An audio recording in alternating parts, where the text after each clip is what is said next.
तो ताला पड़ी आमर भितर को जा हेनी एंट्री ना।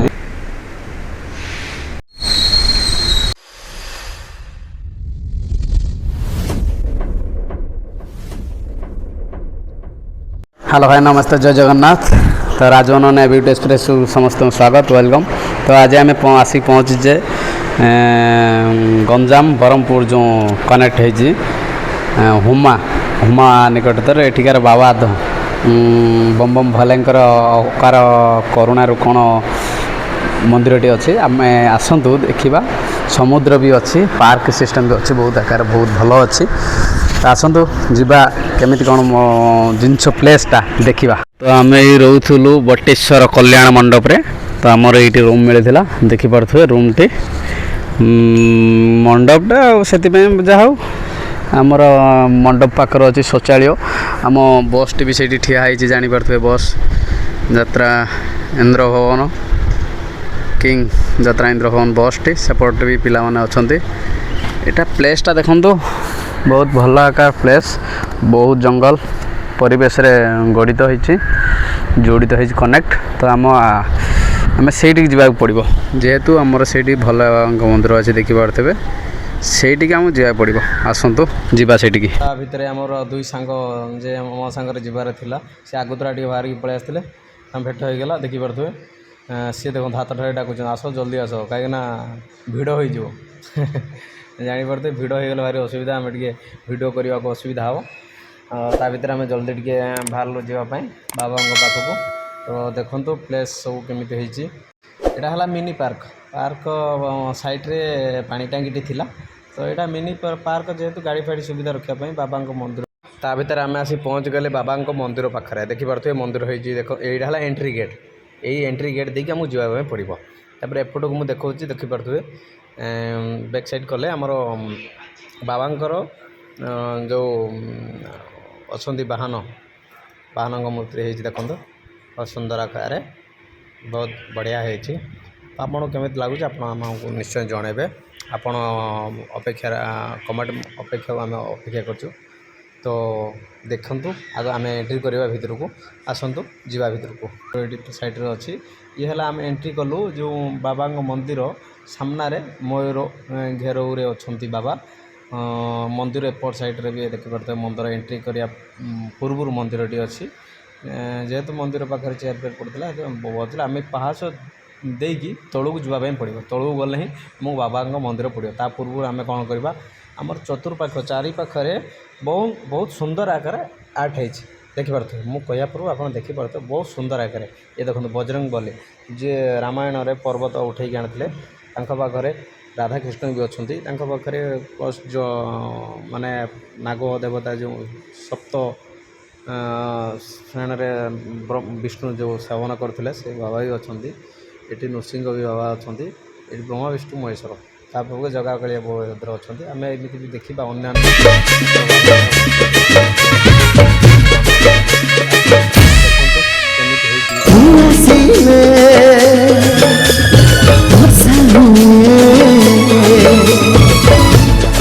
सहरे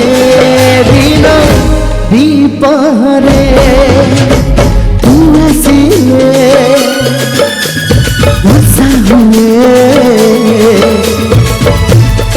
सहरे दिन दीपहरे से पुरुष एमिति ओढ़णी भिजे से पुरुष एमिति ओढ़णी भिजे पग ही रही जाए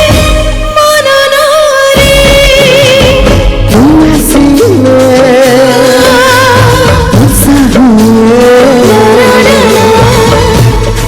सहरे दिन दीपहरे।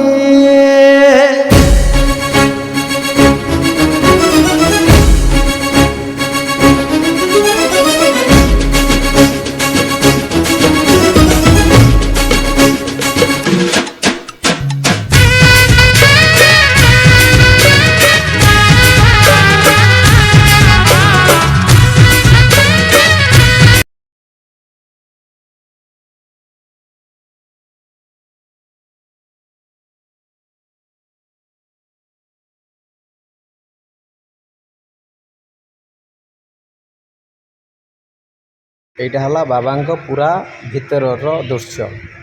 ଦେଖିପାରୁଥିବେ ବାବା କେମିତି ସଜାସଜା ହେଇଛି ଫୁଲ ଦେଇକି ବାବାଙ୍କର ପୂଜା ଅର୍ଚ୍ଚନା ସରିଲାଣି ଆମେ ଯିବା ପୂର୍ବରୁ ଉପରେ ବି ଦେଖିପାରୁଥିବେ କେମିତି ସମସ୍ତେ ମାନସିକ କରିବା ପାଇଁ ସବୁ ପିତା ବାନ୍ଧିଥାନ୍ତି ସେଥିପାଇଁ ଆମେ ବି ଯେହେତୁ ଆମର କୌଣସି ତ୍ରୁଟି ଯୋଗୁଁ ଆମେ ବାନ୍ଧି ପାରିଲୁନି ଦେଖନ୍ତୁ ଭିତରେ ମୁଁ ଜୁମ୍ କରି ଦେଖାଉଛି ବାବା ସେଠି ବସିଛନ୍ତି ଇଏ ହେଲା ଯେଉଁମାନେ ମାନସିକ କରିଛନ୍ତି ସେମାନେ ଏଠି ଡୋରି ବାନ୍ଧିକି ସେମାନେ ମାନସିକ ରଖିଥାନ୍ତି ମୁଁ ବାହାରକୁ ଆସିବି ବାହାରେ ଯେଉଁ ବାବାଙ୍କର ଏଣ୍ଟ୍ରି କରିବା ପୂର୍ବରୁ ଟିକେ କରିନଥିଲି ଏଇଟା ହେଲା ବାବାଙ୍କର ତଳର ଦୃଶ୍ୟ ଯେଉଁଠି ବାବା ବିରାଜମାନ ହେଇଛନ୍ତି ଟିକେ ମାନେ ପ୍ଲେସ୍ ଠାରୁ ଟିକେ ଦୂରରେ 2-3 ଫୁଟ ତଳେ ଅଛନ୍ତି ବାବା ଏ ହେଲା ତାଙ୍କର ପ୍ଲେସ୍ ଆମେ ଯିବା ଏବେ ବାହାରକୁ ବାହାରେ ବହୁତ ସୁନ୍ଦର ଆକାର ବାଟରେ ନଦୀକି ଯିବା ପୂର୍ବରୁ ବାଟରେ ଏଠି ପାର୍କ ଅଛି ପାର୍କ ଦେଖିପାରୁଥିବେ ବହୁତ ଦେଖାଉଛି କାହିଁକିନା ଭିତରକୁ ଆମକୁ ଯାଇ ହେବନି ଯେହେତୁ ତାଲା ପଡ଼ିଛି ଛୋଟ ଛୋଟ ଛୁଆ ଯାଇଛନ୍ତି ଆମ ଭିତରକୁ ଯାଇ ହେବନି ତଥାପି ମୁଁ ଦେଖାଉଛି ଭିଜୁଆଲଟା ପରେ କେତେବେଳେ ଆସିଲେ ଆମେ ତା ଭିତରକୁ ଯିବା ଫୁଲ୍ ଭିଜୁଆଲ ଟିକେ ନେବା ତା ପୂର୍ବରୁ ଦେଖାଉଛି ପାର୍କ ଭିତରେ ଭଲେ ବାବା ବି ଅଛନ୍ତି ବାବାଙ୍କର ମୂର୍ତ୍ତି ବି ଅଛି ଦେଖିପାରୁଥିବେ ବାବାଙ୍କର ହଁ ୱାଟର ସପ୍ଲାଇ ବି ଅଛି ଦେଖନ୍ତୁ ତାଲା ପଡ଼ିଛି ଆମର ଭିତରକୁ ଆମକୁ ଯାଇ ହେବନି ଏଣ୍ଟ୍ରି ନାହିଁ ହଉ ଏବେ ଆମେ ଆସନ୍ତୁ ଯିବା ସମୁଦ୍ର କୂଳ ପାଖକୁ ଗର୍ଜନରୁ ଆପଣ ଜାଣିପାରୁଥିବେ ସମୁଦ୍ର କେମିତି ଗର୍ଜୁଛି ପାର୍କ ସାଇଡ଼୍ରେ ଦେଖନ୍ତୁ ଶୌଚାଳୟ ବି ଅଛି ଯାତାୟାତ ପାଇଁ ବହୁତ ସୁବିଧା କେନ୍ଦ୍ର ଖୋଲା ହେଇଛି ଏଠି ବହୁତ ଭଲ ଆକାର ହେଇଛି ତ ଆମକୁ ଯିବା ପାଇଁ ପଡ଼ିବ ସେଇ କାର୍ଗିଲ ଗେଟ୍ ପାଖକୁ ଗେଟ୍ ପାଖରେ ହିଁ ଆମେ ପାଣିକି ସମୁଦ୍ରକୁ ଦେଖିପାରିବା ଆମେ ଆସି ପହଞ୍ଚିଗଲେ ସମୁଦ୍ର ତୋଟାରେ ତ ଏଠି ଯେହେତୁ ଏବେକାର ଫନି ବାତ୍ୟା ବି ଅଛି ଯେଉଁ ବାତ୍ୟାଟି ଆସିଛି ସେଥିପାଇଁ ଏଠି ମାନେ ଗଭର୍ଣ୍ଣମେଣ୍ଟ ତରଫରୁ ଏଠି ଲେଖାଯାଇଛି ଦେଖିପାରୁଥିବେ ସମୁଦ୍ର ଅଶାନ୍ତି ରହିଛି ତେଣୁ ଭିତରକୁ କେହି ଯାଆନ୍ତୁ ନାହିଁ ତାପରେ ବି ଆମେ କଥାଟି ଅମାନ୍ୟ କରିକି ଭିତରକୁ ଯାଉଛୁ ଦେଖିପାରୁଥିବେ କେମିତିକା ସମୁଦ୍ର ଅଶାନ୍ତ ହେଇକି ରହିଛି ଜାଣିପାରୁଥିବେ କାହିଁକି ଆମକୁ ଲେଖାରେ ସଚେତନ କରିଛନ୍ତି ଦେଖିପାରୁଥିବେ କେମିତି ଅଶାନ୍ତ ହେଇକି ରହିଛି ସମୁଦ୍ର ତାପରେ ବି ଆମେ କଥା ମାନ ଯାଉଛେ ତାପରେ ଦେଖିପାରୁଥିବେ ପିଲାମାନେ ବି ଅଛନ୍ତି ଆମ ସାଙ୍ଗରେ ତ ମୁଁ ଯିବି ସେତେ ପର୍ଯ୍ୟନ୍ତ କାହିଁକିନା ଆମ ସାଙ୍ଗମାନେ ସେଠି ଅଛନ୍ତି ଆମ ପିଲାମାନେ ସେଇଠିକି ଯିବା ପାଇଁ ପଡ଼ିବ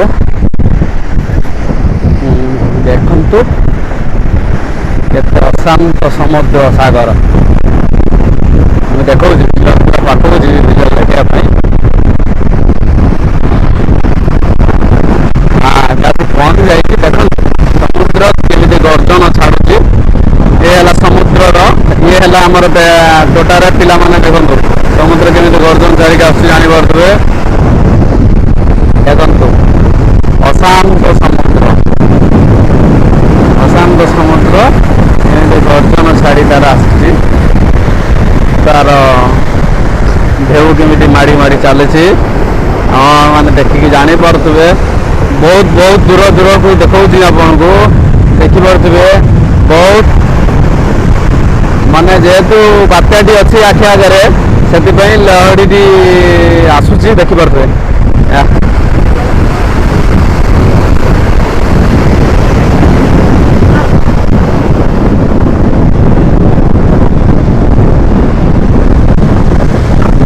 ଆମ ପିଲା ଯେ ଆସୁଛନ୍ତି ସେ ରିଲ୍ସ ବନେଇବାର ବ୍ୟବସ୍ଥା ଦେଖିପାରୁଥିବେ ରିଲ୍ସ ବନେଇବାର ବ୍ୟବସ୍ଥା ଆଉ ଜଣେ ମୋବାଇଲ ଧରିକି ରିଲ୍ସ ବନାଉ ସେ ରିଲ୍ସ ଅଲରେଡ଼ି ବନାଉ ଆଉ ଫାଇନାଲି ଆମେ ଆସିକି ସମୁଦ୍ର କୂଳ ବୁଲିଲୁ ପ୍ଲସ୍ ରିଲ୍ସ ବନେଇଲୁ ଆଉ ଏବେ ଆମେ ଯେହେତୁ ଆମ ପାର୍ଟି ଆସି ପହଞ୍ଚି ଯାଇଛି ଆମେ ଏବେ ନିଦ୍ରା ଭଙ୍ଗନ କରିବା ଆମେ ଟିକେ ପଳେଇଯିବା ଫେରିଯିବା ଆମ ଟେଣ୍ଟ ପାଖକୁ କାହିଁକିନା ବହୁତ ଟାଇମ୍ ହେଇଗଲାଣି ଆମେ ଖାଇକି ଟିକେ ରେଷ୍ଟ ନେବା ଟାୟାର୍ଡ଼ ହେଇଯାଇଛୁ ରାତିରେ ଆସିକି ଆମେ ଆଉ ଏବେ ଆଉ ରିଲ୍ସ ବନେଇ ପାରିବାନି ତାପରେ ଦେଖେଇ ଦେଉଛି ସମୁଦ୍ର ବେଳାଭୂମି ଆମେ ଏବେ ଯାଉଛେ ଫେରି ଯାଉଛେ ରହିଲୁ ବାଏ।